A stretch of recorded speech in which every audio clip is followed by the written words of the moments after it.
এই বছর যারা মেডিকেল ভর্তি পরীক্ষা দিতে যাচ্ছ তোমাদের এখন 3টা কাজ করতেই হবে।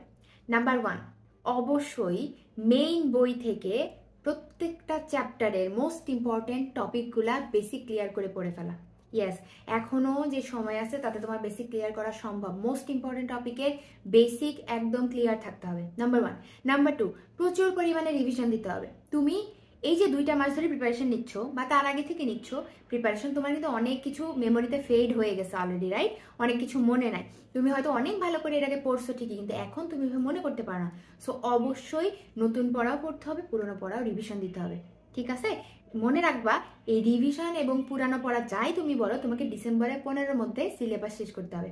অ্যান্ড নাম্বার 3, তোমাকে টপ মেডিকেলে চান্স পাইতে হলে মিনিমাম 20,000 প্রশ্ন তোমাকে সলভ করে তারপর মেডিকেল ভর্তি পরীক্ষার জন্য নিজেকে প্রিপেয়ার করতে হবে। বুঝতে পারছি?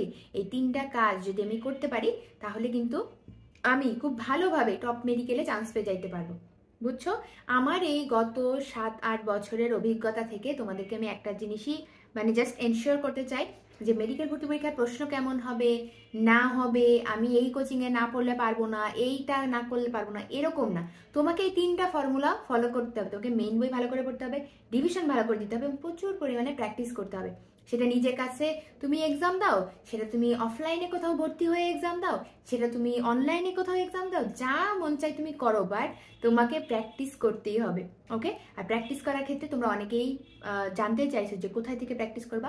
সেক্ষেত্রে কিন্তু আমি অলওয়েজ মেডিটনিক রিকমেন্ড করি তোমাদেরকে। তোমরা জানো মেডিটনিক হলো এরকম এমসিকিউ এর বই, যেখানে বায়োলজি, ফিজিক্স, কেমিস্ট্রি, জিকে এবং ইংলিশ 5টা সাবজেক্টে টোটাল 22,000 এমসিকিউ দেওয়া আছে। এবং এই 22,000 এমসিকিউ তুমি যদি প্র্যাকটিস করতে পারো, সলভ করতে পারো, একদম মানে কোনো রকম ডিসঅনেস্টি ছাড়া যদি তুমি সলভ করতে পারো, তাহলে কিন্তু মেডিকেল ভর্তি পরীক্ষার জন্য তোমার কিচ্ছু বাকি থাকবে না, কোনো ইম্পর্টেন্ট টপিক বাদ দেওয়া হয় নাই। সো এগুলো ভালো করে প্র্যাকটিস করো, রিভিশন দাও এবং অবশ্যই অবশ্যই নিজের চেষ্টায় কোনো গাফিলতি করা যাবে না, ঠিক আছে? কনফিডেন্স রাখতে হবে নিজের উপর, এবং কনফিডেন্স কিন্তু তখনই আসবে যখন তোমার প্রিপারেশনটা খুব স্ট্রং হবে।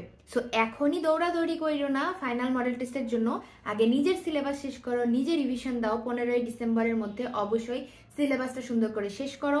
এরপরে আমি বলে দিব কিভাবে রিভিশন দিবা।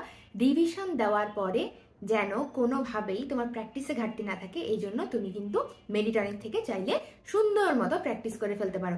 সো আই গেস তোমাদের এই কনফিউশনে ক্লিয়ার হয়েছে যে যারা অনেকেই জানতে চাচ্ছিল অফলাইনে ভর্তি হবে কিনা।